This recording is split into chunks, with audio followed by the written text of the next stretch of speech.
Assalamualaikum warahmatullahi wabarakatuh. Kali ini kita akan membahas tentang kingdom fungi.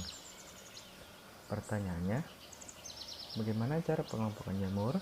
Yang kedua, apa ciri-ciri karakteristik jamur yang membedakan dengan organisme lain seperti morfologi, nutrisi, reproduksi?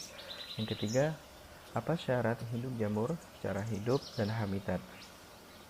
Jika kita lihat di sini teman-teman, maka di sini ada jamur yang berwarna merah, kemudian jamur yang sering kita temui di pohon, kemudian jamur yang ada di tempe. Nah, ternyata bentuk jamur itu memiliki bentuk yang berbeda. Pertama, ada berbentuk seperti payung.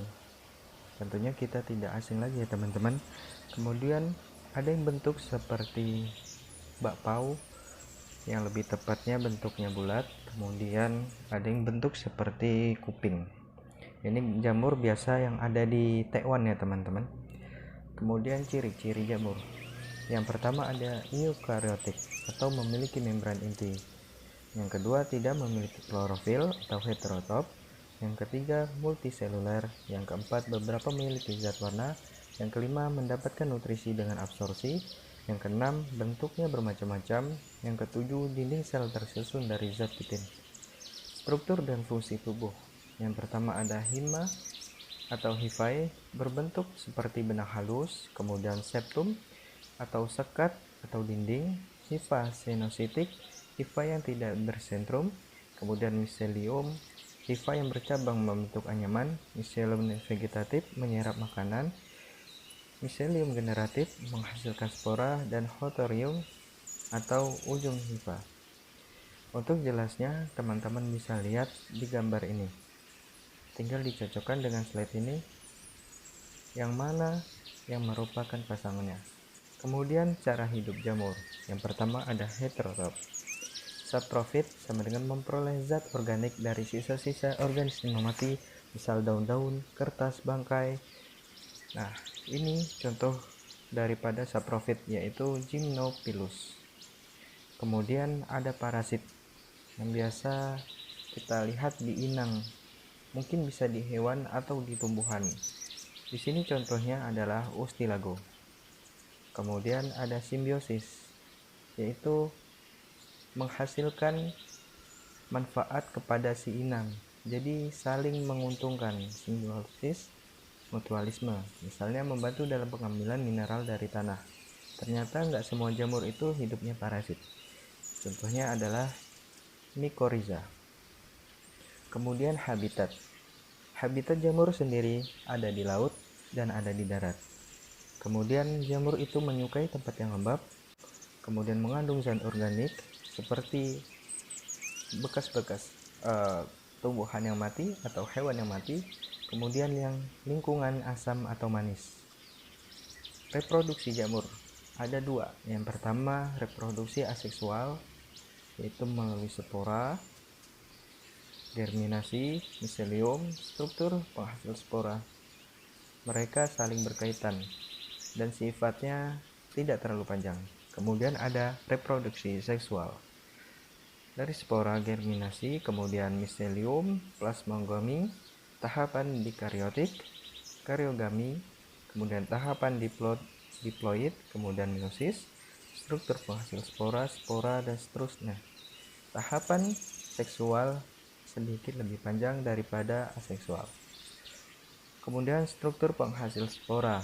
Yang pertama ada sporangium yang menjatuhkan spora. Kemudian conidium. Kita lihat conidium ini berbentuk seperti serat-serat halus yang memanjang dan strukturnya ini seperti sel yang memiliki patah-patahan. Nah, sporangium ini berkembang biak dengan cara menjatuhkan sporanya ke tanah. Dengan begitu akan muncul jamur-jamur baru. Pengelompokan jamur itu yang pertama ada Zygomycotina, contohnya Mucor mucedo, kemudian Ascomycotina, contohnya Kamir, bukan kamer ya. Kalau kamer itu anggur, nggak boleh ya teman-teman. Kemudian ada Basidiomycotina, contohnya jamur jerami. Mungkin teman-teman yang di pedesaan sering ya melihat ini jamur jerami. mungkin sudah tidak asing lagi. Kemudian reproduksi seksual. Dan selanjutnya divisi zigomycotina. Ciri-ciri hifa tidak bersekat, dinding sel dari zat kitin, saprofit dan parasit, reproduksi seksualnya dengan zygosporangium, reproduksi aseksual dengan sporangiospora. Contohnya ini ya, dengan spora dia menjatuhkan sporanya. Ini kita bisa lihat seperti jamur tempe. Ternyata jamur tempe itu dengan sporangium.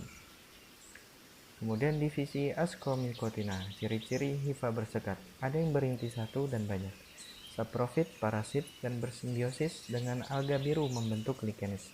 Reproduksi seksual dengan ascus membentuk ascocarp. Reproduksi aseksual dengan conidium. Bentuk-bentuk conidium. Nah, yang pertama ada aspergillus dengan bentuknya seperti pohon berwarna putih. Kemudian ini contoh gedenya. Kemudian ada penicillium. Jika dilihat seperti kumpulan telur-telur yang menjadi satu. Kemudian ada Cladosporium pyelopora. Dilihat di sini teman-teman gambarnya. Ternyata conidium ini memiliki banyak bentuk. Bisa dilihat ada yang bentuk seperti sel menjadi satu, bulat-bulat, hanya bulat satu, kemudian bentuknya seperti zat klorofil. Kemudian divisi Basidiomycotina. Ciri-ciri hifa bersekat, ada yang berinti 1 dan 2. Saprofit, parasit, dan bersimbiosis dengan akar tumbuhan membentuk mycorrhiza. Reproduksi seksual dengan Basidiospora dibentuk di dalam Bacillium. Kemudian reproduksi aseksual dengan Conidiopora. Ini bentuknya. Kita lihat ini ada tudung, cincin, lamela, hifa, inti sel, septa, miselium, stipe atau tangkai buah. Kemudian ada bentuk basidium. Bentuk basidium terlihat seperti serat-serat, namun ketika diperbesar ternyata memiliki bentuk seperti bulat-bulat dan memiliki cabang seperti telur. Divisi Deuteromycota. 1. Umumnya bersifat parasit. 2. Hifa bersekat. 3. Disebut fungi imperfecti, jamur tidak sempurna.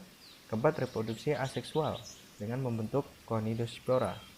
Manfaat dan pengaruh jamur dalam kehidupan manusia. Ternyata jamur memiliki manfaat teman-teman. Seperti ini, pembuatan tempe, kemudian makanan, kemudian membusukkan roti, kemudian saprofit pada kotoran hewan, dan membuat tape. Asomycota. Ini adalah ragi atau untuk membuat roti, kemudian nira, tuak. Tidak boleh ya teman-teman untuk diminum. Kemudian menghasilkan antibiotik, mengharumkan keju, kecap, sake, membuat oncom, sumber protein tinggi, nyirap gandum. Dan ini contoh jamur yang menyebabkan penyakit. Seperti yang pertama ini, jamur menyebabkan penyakit paru-paru pada burung, kemudian menjernihkan sari buah, ada yang bagus, kemudian racun, aflatoxin. Basidiomycota dapat dimakan. Kemudian dapat dimakan semua, nomor 1 sampai 4 memiliki ciri dapat dimakan. Kemudian ada untuk bahan obat-obatan dan juga ada yang parasit. Parasit bagi jagung dan tebu. Yang keempat, Deuteromycota. Ini penyebab penyakit atau jamur di kaki. Kemudian penyebab penyakit busuk pada tanaman, penyebab tanaman ketang, tomat, pisang, dan tembakau. Ini contohnya menyebabkan jamur di kaki. Kemudian ada jamur shiitake, jamur merang, jamur tiram. Ini adalah contoh-contoh jamur yang bisa dimakan. Dan ini ada jamur oncom. Kemudian simbiosis mutualisme jamur. Yang pertama ada lumut kerak, merupakan simbiosis jamur dengan mikroorganisme fotosintetik. Kemudian ada mycorrhiza, merupakan simbiosis jamur dengan akar tumbuhan tingkat tinggi. Dan ini adalah contoh simbiosis mutualisme jamur. Pada umumnya, dengan adanya jamur yang menempel di tumbuhan, maka lichen dapat hidup pada daerah yang kering sekalipun. Artinya dia memiliki mutualisme dengan lichenes ini untuk tumbuh di pohon. Kemudian ini contoh mycorrhiza. Bermanfaat membantu proses penyerapan air dan mineral pada akar. Jadi tidak semua jamur itu memiliki dampak buruk ya. Tapi dengan adanya mycorrhiza, tanaman dapat menyerap zat hara, dapat menyerap mineral walaupun dengan tanah yang kering. Mungkin itu saja teman-teman yang dapat saya sampaikan. Semoga bermanfaat. See you next time. Wassalamualaikum warahmatullahi wabarakatuh.